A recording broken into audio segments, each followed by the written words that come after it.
Abandoned house. When I was in 4th grade, I had an unforgettable experience that still sends shivers down my spine. It all started with a rumor about an abandoned house, a place that hadn't been explored yet. The excitement was palpable, especially since it was the day before summer vacation. This was the perfect opportunity for a childhood adventure.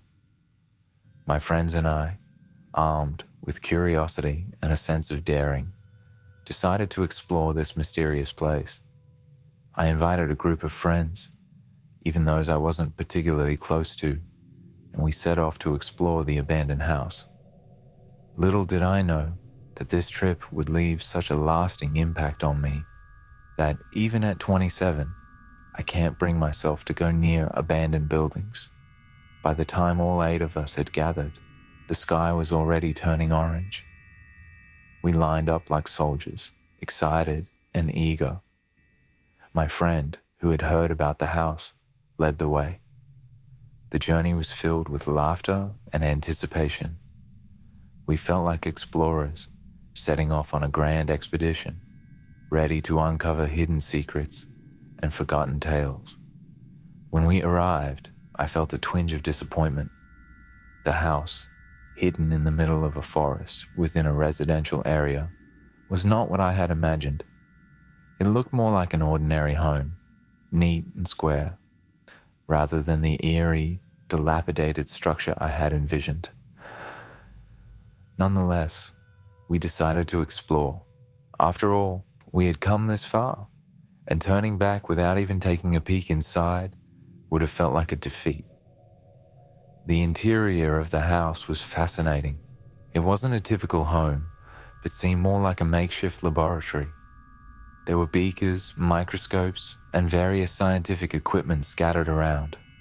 What caught my attention the most were the numerous books on the shelves. The house was spacious, with bookshelves covering one wall, packed with books and papers, some even strewn across the floor. It was clear that whoever had lived here was deeply immersed in their work, leaving behind a chaotic but intriguing mess. As I shared my observations, my friends seemed equally intrigued.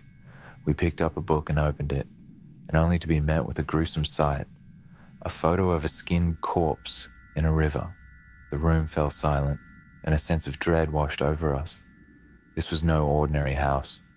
Our initial excitement gave way to a growing sense of unease. Determined to uncover more, we decided to explore further. The kitchen, living room, bathroom, and toilet all had an unusual sense of order and sophistication.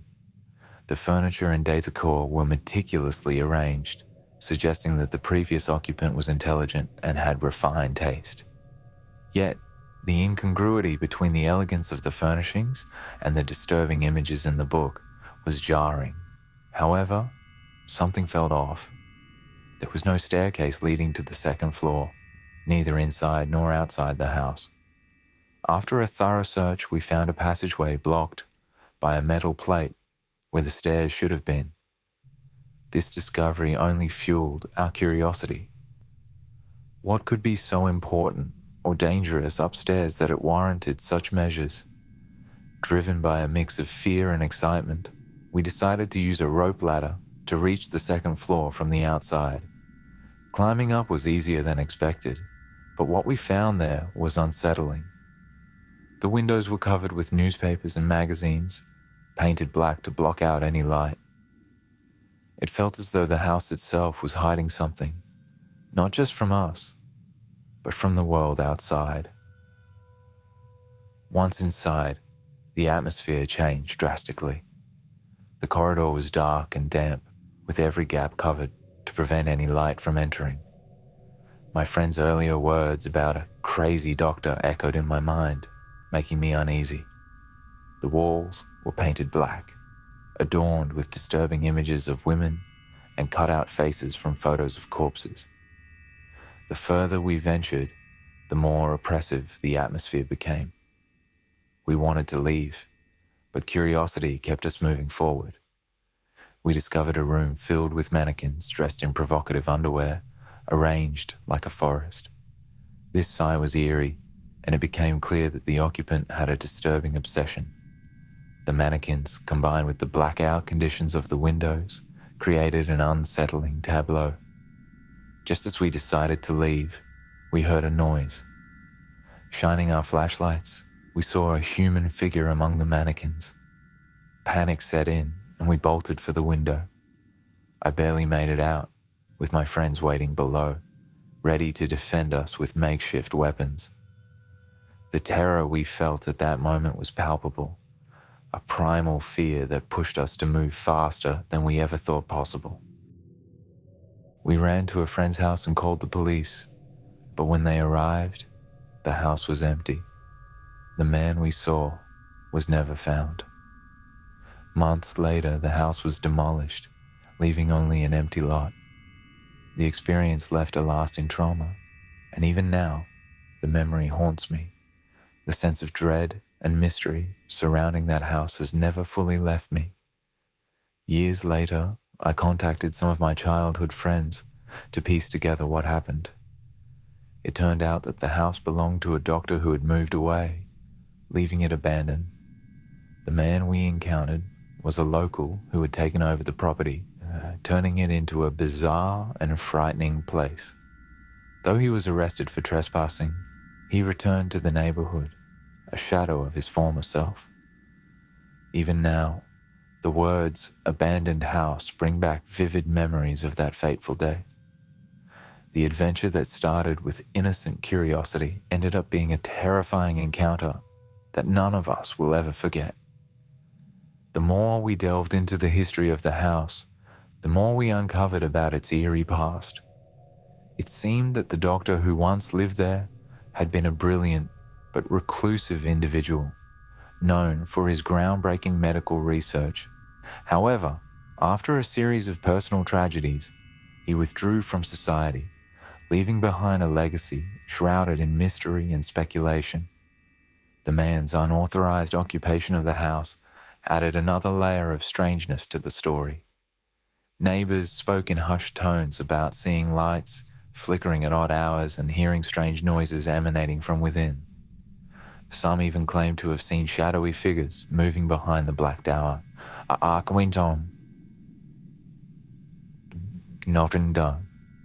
decision to explore that house, driven by childish curiosity, had unwittingly plunged us into a real-life horror story. Each of us was affected differently by the experience.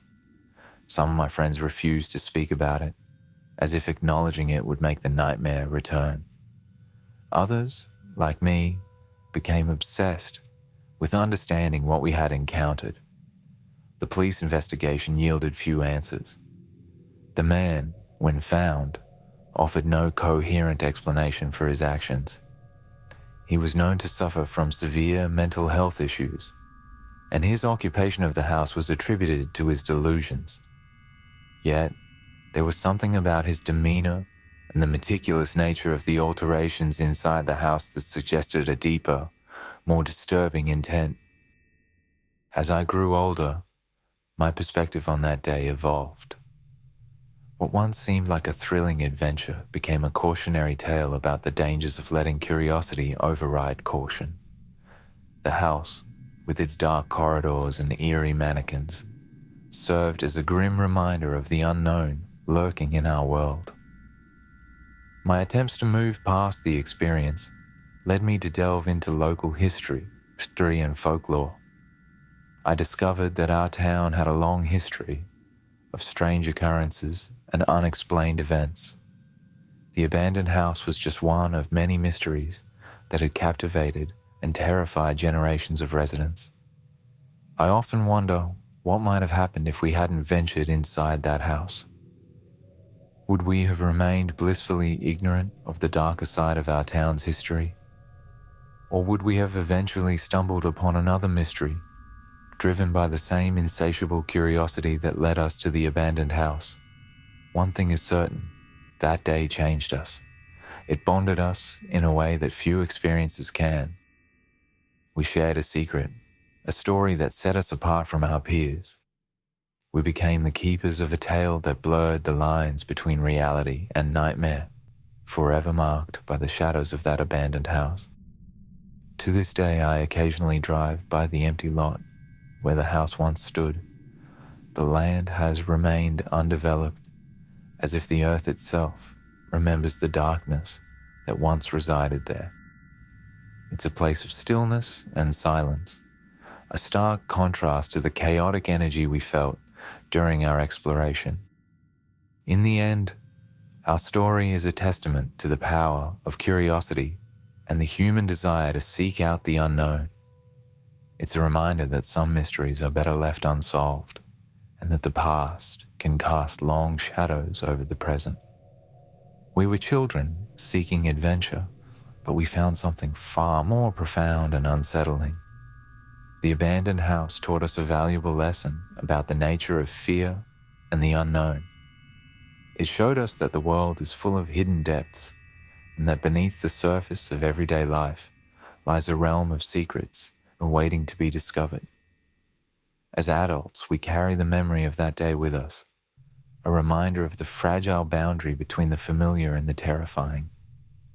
For those who hear our story, it serves as a warning and an invitation. A warning to tread carefully when exploring the unknown, and an invitation to embrace the sense of wonder and curiosity that makes life so rich and unpredictable. Our adventure may have ended in fear, but it also sparked a lifelong quest for understanding and knowledge. As I sit here, reflecting on that fateful day, I am grateful for the experience, despite the fear and trauma it brought. It shaped who I am and taught me to approach life with both caution and curiosity. The abandoned house may be gone, but its legacy lives on in the memories of those who dared to explore its secrets. The sun had barely risen when my friends and I gathered again at our usual meeting spot. Despite the lingering fear from our previous adventure, the pull of the abandoned house was too strong to resist. We were determined to uncover more of its secrets, convinced that we had only scratched the surface.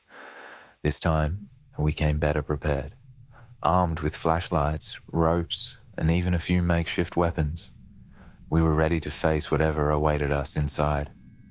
The atmosphere was tense, but our resolve was unshaken. We retraced our steps from the day before, our hearts pounding in unison as we approached the now familiar sight of the dilapidated structure. The house loomed before us, its darkened windows like empty eyes watching our every move. We steeled ourselves and entered, the creaking of the door echoing ominously in the stillness. The interior was just as we had left it, a chaotic blend of scientific equipment and disturbing imagery. But this time, we knew what to expect, and our fear was tempered by a burning curiosity. We headed straight for the second floor, our flashlights cutting through the darkness. The oppressive atmosphere was even more palpable now that we knew what lay ahead. We made our way to the room filled with mannequins, their lifeless eyes seemingly following us as we moved. The memory of the human figure we had seen among them was fresh in our minds, fueling our determination.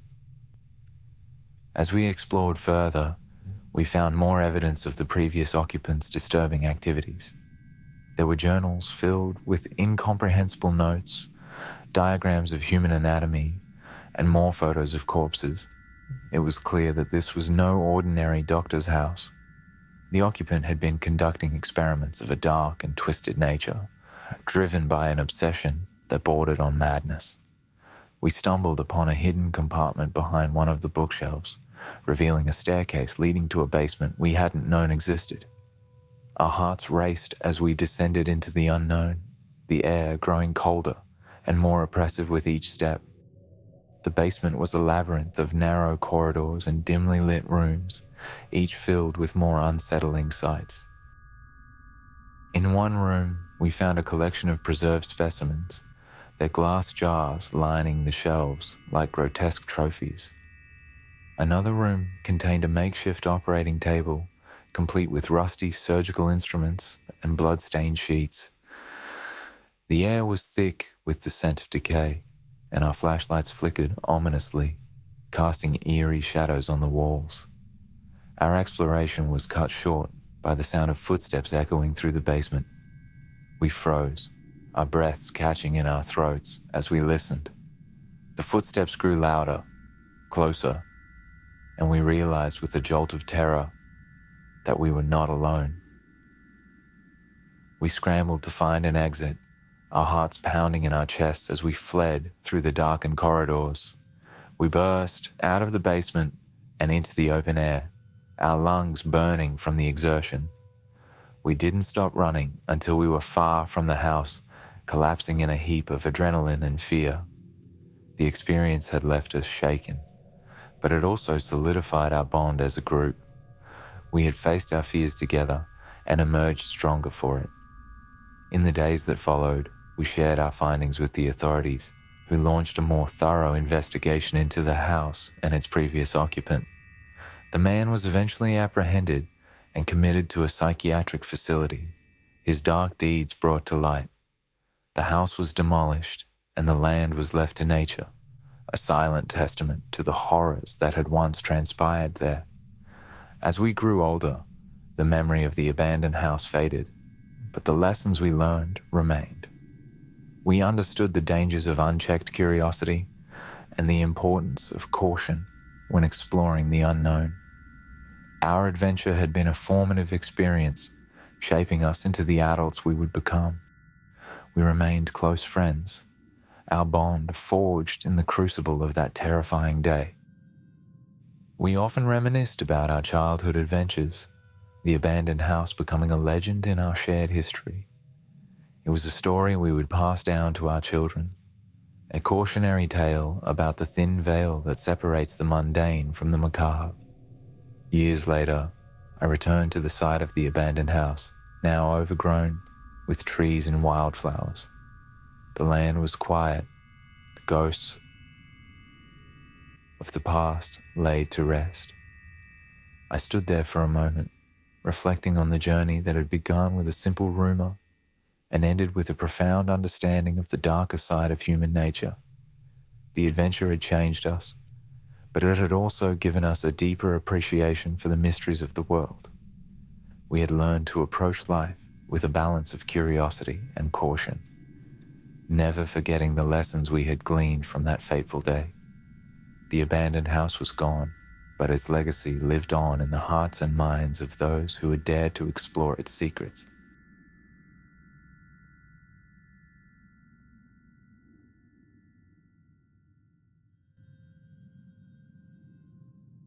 Kadota Forest.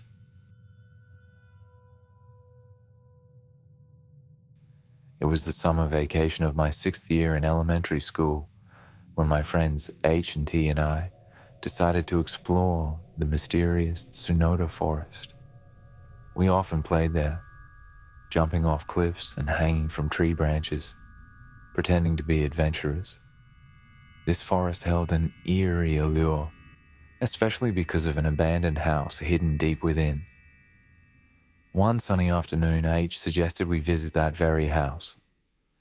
T, being rather timid, was hesitant and tried to dissuade H, warning him about the rumors we'd heard from older kids, stories of strange occurrences and ghostly apparitions. But H's curiosity got the better of him. Determined and excited, he ventured alone into the depths of the forest, while T and I waited anxiously by the cliff. Moments later, the forest was pierced by a blood-curdling scream. A moment after, H came sprinting back, his face twisted in terror.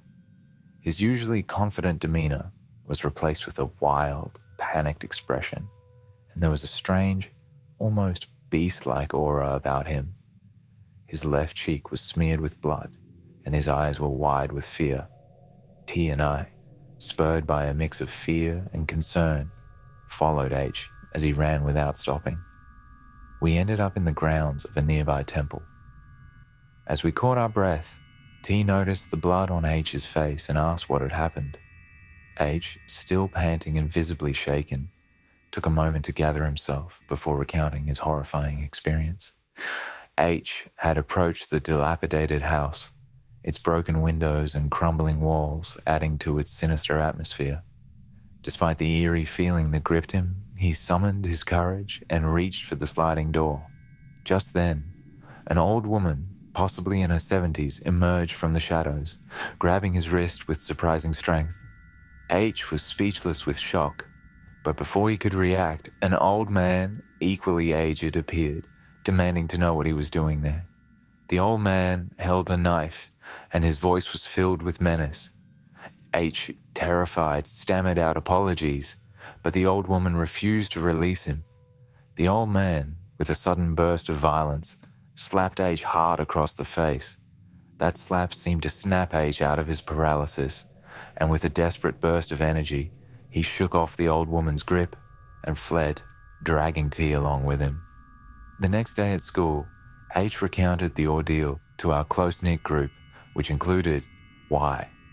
Despite the terrifying encounter, Y was skeptical but intrigued. He was a thrill seeker and found the idea of a haunted house more exciting than frightening. A week later, H, determined to redeem his courage and not be seen as a coward, proposed a nighttime return to the abandoned house. T outright refused, but Y, with reckless enthusiasm, convinced me to join them. We met at 9:30 p.m. and cycled to the forest. The place, already eerie by day, now felt like an entrance to another realm, filled with an unsettling darkness that seemed to swallow all light. Ignoring my growing fear, Y and H led the way, and we climbed the cliff to the abandoned house.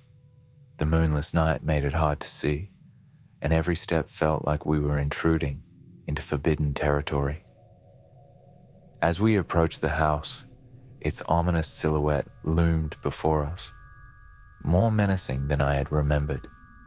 We reached the front of the house, our flashlights barely cutting through the darkness. The house seemed even more decayed than before, as if time had accelerated its deterioration. Hi, Degevi, always the boldest of us, went around to the side of the house to peer through a broken window. I watched in disbelief as he leaned closer, shining his flashlight inside. "Oh no, there's no one here," Y announced confidently. He turned to us, his face lit by the flashlight's beam. "Let's go inside." My heart pounded in my chest as I followed Y and Ash to the sliding door. Y pulled it open with surprising ease, considering its decrepit state. The door slid open with a creak, revealing a dark interior. Y shone his flashlight into the room, revealing that it was surprisingly tidy. In fact, it was almost empty, save for a small rectangular desk at the front of the room, with flowers arranged in sake cups, as vases on either side and a bill propped up in the middle. "What's this? I can't read it?" Y said, looking at the kanji on the bill. I looked too, but my limited knowledge of kanji didn't help. It seemed like some kind of sutra. Then, in a sudden act of defiance, H kicked the bill away. It clattered loudly against the wooden floor, flipping over. "What are you doing?" I whispered urgently, but H just muttered, "This is my revenge." At that moment, a chilling growl filled the air, a sound so unnerving it made my skin crawl. It wasn't coming from outside or another room. It was right there, surrounding us. It felt like a human voice, yet it was more like a chorus of whispers, filled with anger and malice. Without another word, we turned and bolted from the house, the fear driving us forward. We stumbled through the darkness, tripping over roots and rocks, desperate to escape. We reached the cliff and half slid, half fell down to the bottom. Once we were out of the forest, we didn't stop running until we reached our bikes and sped away, not daring to look back. That night, I arrived home breathless and terrified. I rushed to my parents' bedroom and crawled into my mother's futon. My mother, startled by my sudden appearance, asked what had happened, but I could only mutter, "Nothing. Nothing." Intuitively, I felt that I should not tell anyone about what had happened. The next morning, my mother asked again about the previous night. She said I had been shaking violently in my sleep. I lied, saying I was being followed by a strange person on my way home from a friend's house, and she seemed to accept my explanation. But I was banned from going out at night. I missed my swimming class that day, and while I was at home, Y called me. We decided to meet at his house. When I arrived, H and T were already there, and we naturally started talking about the previous night. All three of us had heard the eerie voice, and Y mentioned feeling something grab his ankle as he left the house. We were all terrified, but at least we had all made it home safely. Y and I asked H why he had kicked the bill, but he only replied that he was getting revenge. We realized that H had gone to the abandoned house to prove his courage, but in the process, he had disturbed something much darker. We swore to keep the events of that night a secret between the four of us, including T. After that, we never went to Kadota Forest again. Time passed, and we eventually graduated from elementary school. T went to a private junior high school, and the rest of us went to the same public junior high school, but ended up in different classes. AE fell in with a group of delinquents, and we gradually drifted apart. 5 years later, during my second year of high school, I received a strange voicemail. My mother told me that an unknown man, claiming to be a professor at the University of Tokyo, had left a message asking about Kadota Forest. The message was fragmented, and I could only make out parts of it. My body froze as I listened to it. "I've got something I'd like to tell you about Kadota Forest, so please call me back," the man had said. I had no idea who the caller was, or how he knew about that night in the forest. The number was incomplete, and my attempts to call back or find out more were fruitless. I contacted friends, trying to find out if any of them had leaked our secret, but everyone denied knowing anything. Gradually, my curiosity faded, and I forgot about the voicemail in the midst of my busy high school life. 2 years later, I met T by chance at a writing class in a cram school. We started talking about old times, and I mentioned the mysterious phone call. T's face clouded over, and he revealed that he had received a similar call the previous summer. It was the same, T said. A man claiming to be a professor from Tokyo University, asking about Kadota Forest. T's call had also been hard to hear, and he too had not been able to trace the number. We discussed the bizarre coincidence, but couldn't come up with any explanation. It seemed like a strange and unsettling mystery, but without any leads, there was nothing we could do. Life went on, and in the summer of my third year of college, I received devastating news. Had died. It was a suicide. Zyeta had been living alone near Shimokitazawa, and one night he had jumped from the 8th floor of an apartment building. He left a note saying, "I can't take it anymore. I'll be happier if I die. I'm sorry." T and I attended his funeral together, and we learned more about H's tragic life from his middle school friends. H had become addicted to drugs and had isolated himself. Among his belongings, his parents found several notebooks with the name Nishi written repeatedly. We had no idea who Nishi was, but the friend mentioned that H had seemed obsessed with the name. The name Nishi brought back memories of the bill we had seen in the abandoned house. I remembered it clearly. The two kanji characters on the bill had looked like Nishi. A chill ran down my spine as I realized this connection. After the funeral, I shared my realization with T. He looked disturbed and advised me not to think too deeply about it. "It's better to forget about that place and what happened," he said. His words lingered in my mind, but I couldn't shake off the unease. The incident haunted me for years. Occasionally, I would catch myself thinking about the old couple, the strange growl, and the name Nishi. Despite my best efforts, I couldn't completely forget about Kadota Forest. Then one night, during my final year of college, I had a vivid dream. In the dream, I was back in the forest, standing in front of the abandoned house. The old woman appeared again, grabbing my wrist just like she did with H. The old man emerged, knife in hand, and they both stared at me with hollow eyes. I woke up drenched in sweat, my heart racing. I knew I couldn't ignore it any longer. I decided to do some research.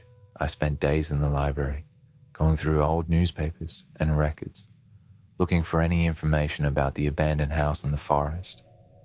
What I found was unsettling. The house had belonged to a family named Nishi. According to the records, the Nishis had mysteriously disappeared many years ago, and no one had lived in the house since. The townspeople had whispered about strange occurrences in the forest, and some believed the place was cursed. The stories were chillingly similar to what we had experienced. I wondered if the old couple we encountered were the spirits of the Nishi family, trapped in a limbo of their own making.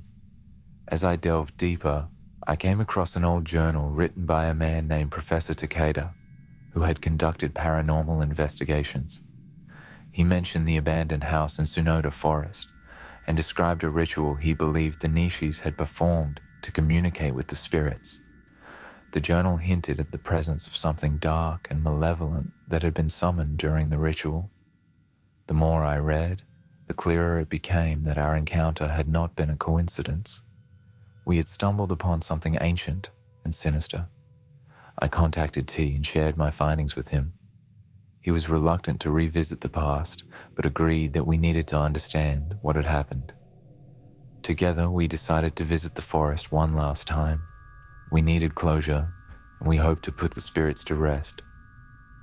We gathered the necessary supplies, a flashlight, a camera, and a copy of Professor Takeda's journal, and set out for Kadota Forest. As we approached the forest, a sense of dread washed over me. The trees seemed to close in around us, and the darkness felt thicker, more oppressive. We retraced our steps to the abandoned house, and it felt like the forest was watching us, waiting. When we reached the house, we saw that it was more decrepit than before. The roof had partially caved in, and the walls were covered in ivy. Despite the decay, the eerie atmosphere was as strong as ever. We entered the house, our flashlights cutting through the darkness. The air inside was musty, and the floor creaked under our weight. We found the small rectangular desk where H had kicked the bill, and to our surprise, the bill was still there, now covered in dust and cobwebs. We set up our camera and began reading from Professor Takeda's journal. We recited the ritual he had described, hoping to communicate with the spirits and lay them to rest. As we spoke the ancient words, a chill ran through the room, and the temperature seemed to drop. Suddenly, the air was filled with whispers, growing louder and more insistent. The flashlight flickered, and we felt a presence around us. The whispers turned into a cacophony of voices, and then we heard it, the same growl that had terrified us years ago. T and I stood our ground, determined to finish the ritual. We held hands, drawing strength from each other. The growl grew louder, and we felt a cold wind whip through the room. The shadows seemed to come alive, swirling around us. In a final, desperate effort, we shouted the last words of the ritual. The growl turned into a wail, a sound of agony and despair. The wind stopped, and the room fell silent. We stood there, trembling, waiting for something to happen. Then we saw them, the spirits of the Nishi family.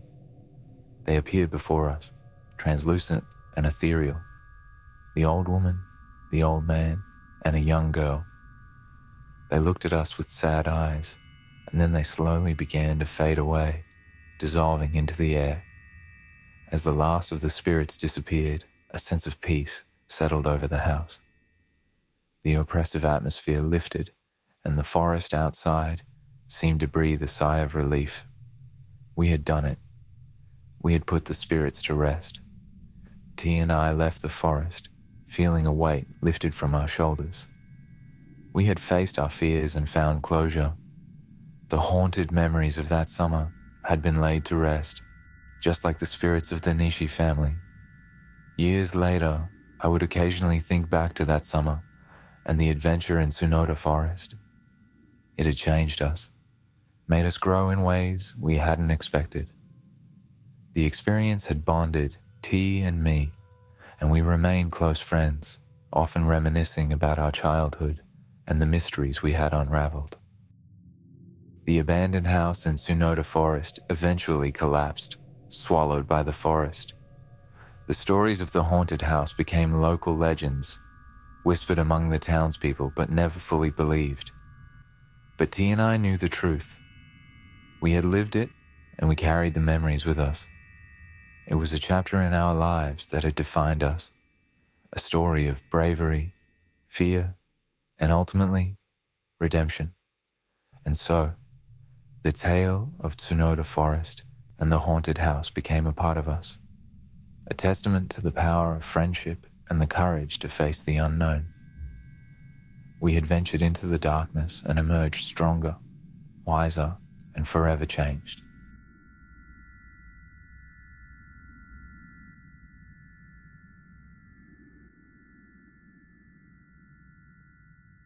Exorcism.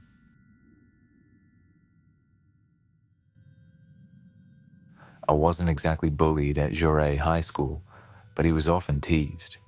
He had an unusual way of answering questions, and people laughed at his hesitations and awkwardness. Our group thought it would be funny to take A to a haunted spot as a pre-summer vacation prank, and he agreed without hesitation. We chose a famous dam in the area, known for its eerie vibes, and planned our spooky adventure. On the appointed night, 5 of us, including A, set out for the dam. Despite the midsummer season, the night was chilly, adding to our sense of unease. The location was damp and unsettling, with knee-high grass that made our progress slow and difficult. Still, we pressed on, driven by the thrill of the adventure. Our plan was simple and childish. Once we reached a certain point, the 4 of us would hide, leaving A alone to face whatever ghostly encounter might happen. After wandering through the damp grass for about 10 minutes, we stumbled upon a small hut. We decided this was the perfect place to put our plan into action. As we were about to hide, a woman in white appeared near the entrance of the hut. She had long hair and wore a white dress, just like the ghostly figures we'd seen in illustrations. It was clear she wasn't of this world. Someone in our group shouted for us to run, and we all turned to flee, but A didn't move. "Hey, look behind you," I shouted to A. He glanced back, puzzled. "What's going on? There's nothing there," he said, looking around in confusion. It was as if he couldn't see her at all. I couldn't bring myself to leave him behind, but fear had a tight grip on me. The woman began to glide toward A with a terrifying smile on her face. She looked more horrifying than anything I had ever imagined. I wanted to pull A away, but my legs wouldn't move. I was paralyzed by fear. The woman got closer and closer to A, her presence almost tangible. Then, in an unexpected twist, I pointed at the woman with a calm demeanor. "Hey, are you capable of nothing but wandering around in a place like this? You should have realized that you're dead," he said, his voice steady and clear. The woman's smile vanished. She looked visibly upset for about 23 seconds, and then without warning, she disappeared. The tension in the air broke, and a rain began to fall softly around us. A turned to us, now completely calm, and said, "Let's go," in his usual tone of voice. We were stunned, but followed him back without a word. After that night, we became real friends with A. Curious about his reaction that night, I later asked him what had happened. He simply smiled and said, "Sometimes you just have to face your fears head on. Even ghosts have their limits." From that day on, A was no longer just the kid who got teased. He was the bravest among us, the one who had faced a ghost and lived to tell the tale. Our summer adventure at the dam became a legend, a story of courage and friendship that we would remember for the rest of our lives.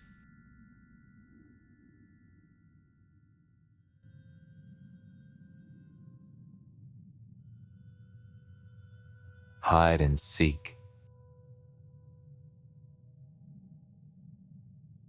When I was a kindergartner, there was an old, abandoned two-story wooden building next to our kindergarten. It looked eerie and mysterious, standing like a silent guardian of forgotten times. I didn't know what the building had once been, but our teacher always told us not to play there.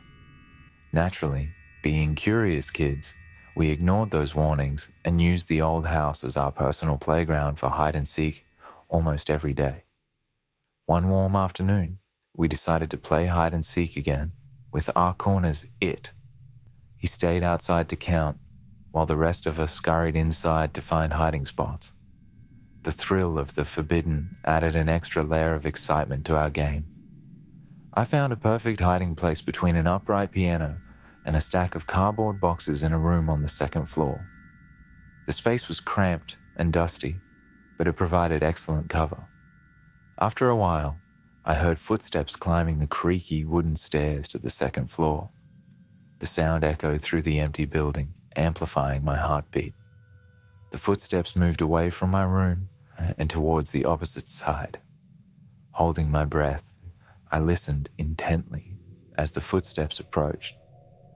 Suddenly, I heard a voice whispering, "Where are you?" The voice was unfamiliar. It wasn't Akun. It was softer, almost ghostly, sending shivers down my spine.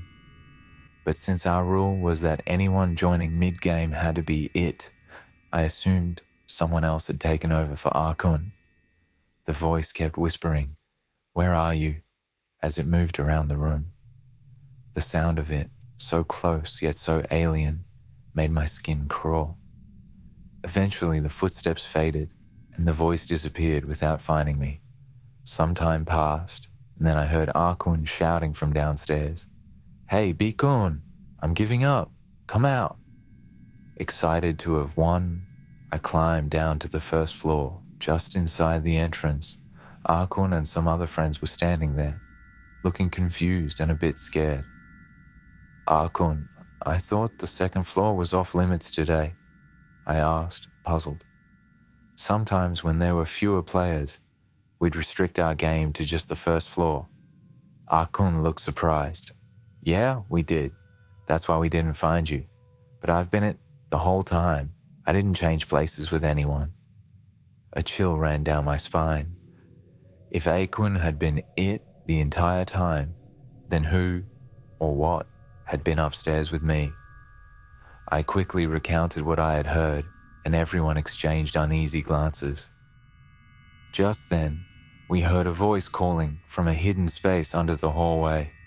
It was Shikun, who had lifted a loose floorboard and hidden in the crawl space beneath.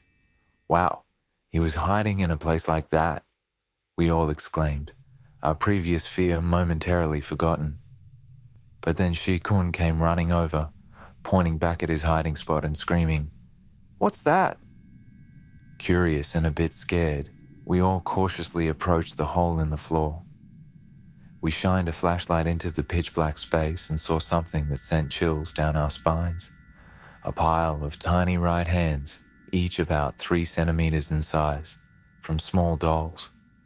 The sight was surreal and horrifying. Who could have placed them there, and why? We screamed and bolted out of the house, our game forgotten. The abandoned building that had been our secret playground now felt malevolent and dangerous. Even though we continued to play in the area, we never dared to venture into that house again. The memory of those tiny doll hands haunted us, and we couldn't shake off the feeling that something was watching us. Despite the terror, our curiosity remained. We tried to make sense of the bizarre encounter. Why were there so many doll hands under the floor? Who was the owner of the eerie voice? These questions lingered in our minds, but we never found any answers. Years later, as I grew older, I often thought back to that day.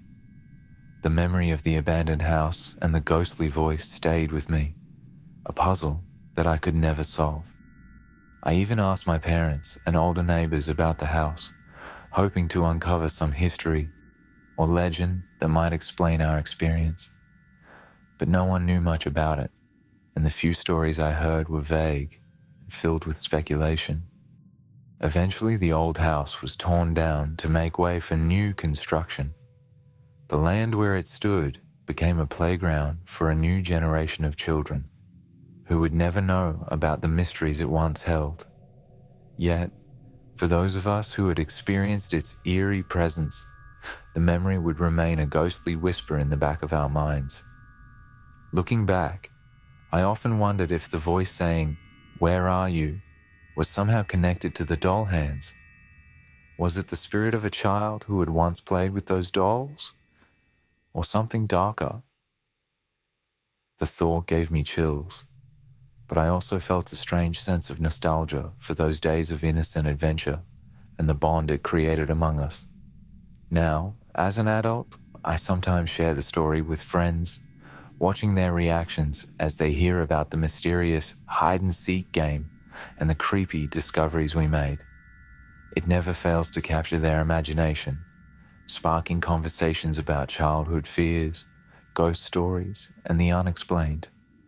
And while I still don't have all the answers, the memory serves as a reminder of the thin veil between the known and the unknown, the playful and the sinister.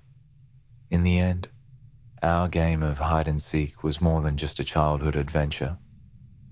It was a brush with the mysteries of the world, a story that grew with us, becoming part of the tapestry of our lives.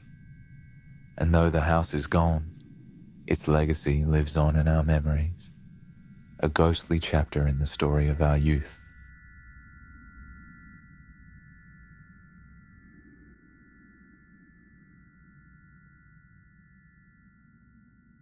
Abandoned house.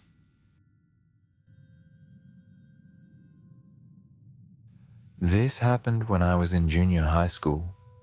After school, I would usually go to cram school with my friends. On our route, we always passed by a large, abandoned building that had a creepy atmosphere. Despite its eerie presence, I had never heard any particularly scary stories about it. One day, my friend was sick with a cold, so I had to go to cram school by myself. As I walked slowly, passing the abandoned house, a woman suddenly appeared from inside. I found it odd that someone would come out of such a place, but I had no reason to call out to her. When she turned to me and smiled, I felt a shiver down my spine, but I smiled back out of politeness. The next day, I told my friends about the woman. They laughed it off, saying the house had been abandoned for a long time. They teased me, suggesting I must have seen it wrong, or that it was a ghost. Feeling a bit foolish, I decided to believe I had just imagined it. About a month later, I was late getting out of class and had to go to cram school alone again.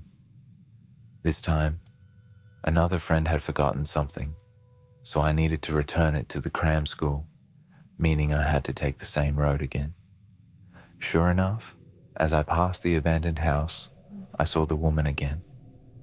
This time she started following me.